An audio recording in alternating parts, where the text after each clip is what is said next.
আসসালামু আলাইকুম এভরিওয়ান।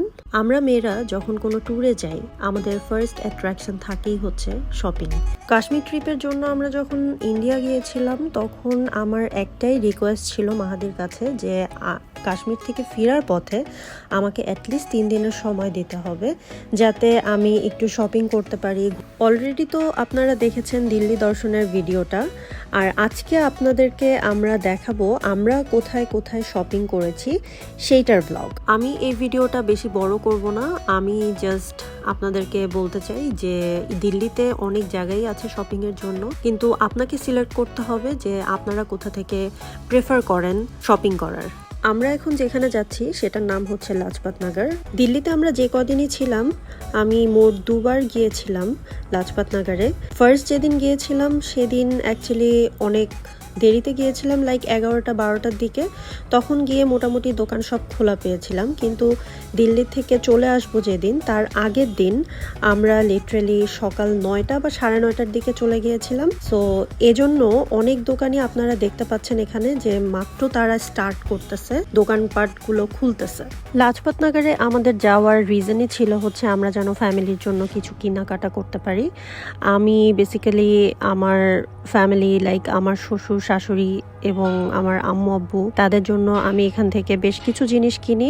এই সবগুলা বাদেও তাদের আরো ভালো ভালো শোরুম আছে, কিন্তু আনফরচুনেটলি এখানে তারা কোনো মোবাইলে ভিডিও করতে দেয় না আমাদের। বাই দ্য ওয়ে, লাজপাত নগরের অপোজিটেও অনেক কয়টা শোরুম দেখেছিলাম আমরা, যেগুলা আপনাদেরকে ভিডিও করে দেখাচ্ছি, অ্যান্ড ওগুলাতে আমাদের ভিজিট করা হয় নাই। এটার রিজনটা আমরা পরে বলবো আপনাদেরকে। যাই হোক, তারপর আমরা চলে গেলাম হচ্ছে তাদের স্যান্ডেলের দোকানগুলাতে। ওখানে গিয়ে আমি দেখলাম যে খুবই ভালো মানের এবং কোয়ালিটিফুল কিছু জুতি বা নাগরা এই টাইপের জুতা আছে, জুতা না আই মিন স্যান্ডেল আছে, অ্যান্ড এগুলার দামও যেরকম কম, ডিজাইনও অনেক বেশি।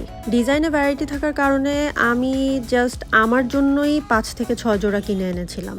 আমারটা এবং আমার ফ্যামিলি মেম্বার্সদেরটা মিলায়ে 10 জোড়ার মতন হয়েছিল, যেটার দাম নিয়েছিল 3000 রুপি। তারপর ঘুরতে ঘুরতে আমার চোখে পড়ে হচ্ছে চুড়ির দোকান, এবং সেখানে গিয়ে আমি চুড়ির দাম জিজ্ঞেস করে একেবারেই অবাক হয়ে যাই যে এত রিজনেবল কিভাবে। কারণ হচ্ছে বাংলাদেশে কিনতে গেলে এই চুড়িগুলোই অনেক প্রাইস নেয়, আর এখানে অনেক রিজনেবল ছিল, এটার জন্য আমি অনেক টাইপের ডিজাইনের চুড়ি কিনে ফেলি। এছাড়াও আপনারা ফুটপাতে অনেক ধরনের ব্যাগের দোকান দেখবেন যেগুলার কোয়ালিটিও ভালো এবং প্রাইসও রিজনেবল আছে। এবার আমরা আসি আমাদের মেয়েদের ড্রেসের কথায়। এখানে আপনারা অনেক ধরনের ভ্যারাইটি পাবেন, লাইক সারারা, লখনভি কুর্তি, গারারা, আরো অনেক কিছু। আমার অ্যাকচুয়ালি সবকিছুর নাম মনে নাই। সো আমি এখান থেকে বেশ কয়েকটা ড্রেস নেই আমার জন্য, আমার বোনের জন্য এবং আমার শাশুড়ি আর আম্মুর জন্য। ঘুরতে ঘুরতে আমার একটা আইটেমের কথা মনে পড়ে গেল, আর সেটা হচ্ছে পান মশালা। তাদের পান মশালাগুলা একেবারেই অন্যরকম হয় এবং সেজন্যই আমি চাচ্ছিলাম যে এখান থেকে কিনে নিয়ে যাব। তো আমি দোকানে যখনই আমি তাদেরকে পান মশালার কথা বলছিলাম তারা এই জিনিসটা বুঝতেছিলই না। পরে আমি তাদেরকে দেখানোর পরে তারা এটা বলল যে এটা নাকি সফ। যাই হোক, তারা এটাকে সফ বলে আর আমরা হচ্ছে পান মশালা বলি। লাজপত নগর মার্কেটের একটা জিনিস আমার কাছে ভালো লেগেছে, সেটা হচ্ছে এখানে এমন কিছু নেই যে আপনারা পাবেন না, এবং আমি এখানে শাড়ির জন্য ব্লাউজও আমার মাপে পেয়ে যাই। আনিকা এখন খাবে হচ্ছে গিয়ে গোলগাপ্পা, রাইট? গোলগাপ্পা এত মজা না, বাট তাও খাই। মানে আমাদের ফুচকার সাথে কম্পেয়ার করলে এত মজা না। হ্যাঁ,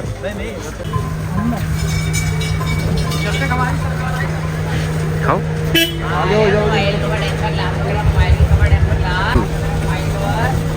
গোলগাপ্পা খেয়ে আর লাজপত নগরের শপিং শেষ করে আমরা আমাদের হোটেলের উদ্দেশ্যে রওনা দিলাম। এরপর আমরা বিকালবেলা চলে গেলাম হচ্ছে সিপি। আর আপনারা অনেকেই হয়তোবা জানেন সিপির ফুল ফর্ম হচ্ছে কর্নার প্লেস। দিল্লির মানুষরা নাকি এই জায়গাটাকে হার্ট অফ দিল্লি বলে থাকে, আর বলবে নাই বা কেন বলেন? কারণ এখানে যাওয়ার পর আমরা দেখি যে এখানে এমন কিছু নাই যে না আছে।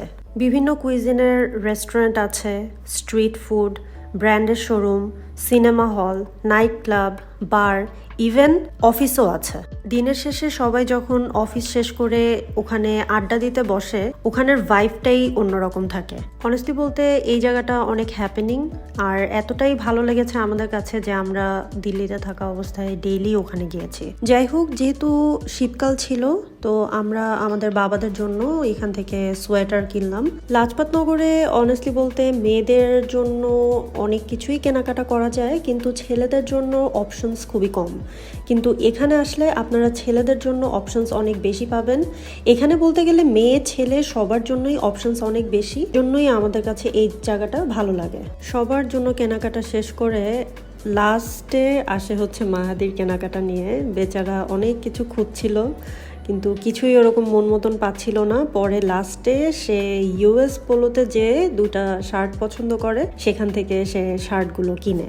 এই দোকানে একটা ট্রেঞ্চ কোট ছিল, সেটা মাহাদির অনেক পছন্দ হয়েছিল, বাট ও বলতেছিল এখানে যে বাংলাদেশে যদি ওরকম শীত পড়তো সে নাকি এটা কিনে নিত। এক্স্যাক্টলি গাইস, এই কারণেই আমি সেটা কিনিনি। যাই হোক, আনিকার সাথে ঘোরাঘুরি করার পর আমি একটা জিনিস বুঝতে পেরেছি, সেটা হচ্ছে গিয়ে লাজপাত নগরে আপনি যদি যান তবে সেখানে আপনি অনেক দামাদামি করে জিনিসটা যেটাই কিনতে চাচ্ছেন সেটাকে একটা রিজনেবল প্রাইসে নিয়ে আসতে পারবেন, যেখানে কিনা সিপিতে গেলে আপনাকে ফিক্সড প্রাইসেই মোটামুটি সব জিনিস কিনতে হবে। এই ছিল আমাদের শপিংয়ের ভ্লগ। আমরা এবার অ্যাকচুয়ালি টোটাল 3 রকমের জায়গা থেকে শপিং করেছি। 2টা তো আপনাদের দেখিয়েই দিয়েছি, আরেকটা জায়গা আপনাদের দেখানো হয়নি। সেই এলাকাটা হচ্ছে গিয়ে পাহাড়গঞ্জ। আমরা অ্যাকচুয়ালি পাহাড়গঞ্জেই থাকছিলাম। পাহাড়গঞ্জের একটা মজার বিষয় হচ্ছে গিয়ে ওই জায়গাতে যে দোকানপাটগুলো আছে ওগুলো আমাদের অনেকটা পুরান ঢাকার মতো ভাইব দেয় আর কি। বঙ্গবাজার টাইপের ফিল আসবে আপনাদের কাছে। আর জিনিসপত্রগুলো ওখান থেকে যা পাওয়া যায় অনেক বেশি সস্তা। আমাদের যেমন ব্যাক করার দিন একটা লাগেজ দরকার ছিল, আমি লিটারেলি 500 টাকা দিয়ে একটা লাগেজ কিনে নিয়ে আসছিলাম ওখান থেকে। সো এই ছিল আমাদের আজকের ভিডিও। তো এই ভিডিওটা যদি ভালো লেগে থাকে প্লিজ লাইক, শেয়ার অ্যান্ড আমাদের চ্যানেলটা সাবস্ক্রাইব করবেন, আর নোটিফিকেশন বেলটা প্রেস করে রাখবেন যাতে নেক্সট কোনো আপলোড মিস না হয়। ওকে, আল্লাহ হাফেজ।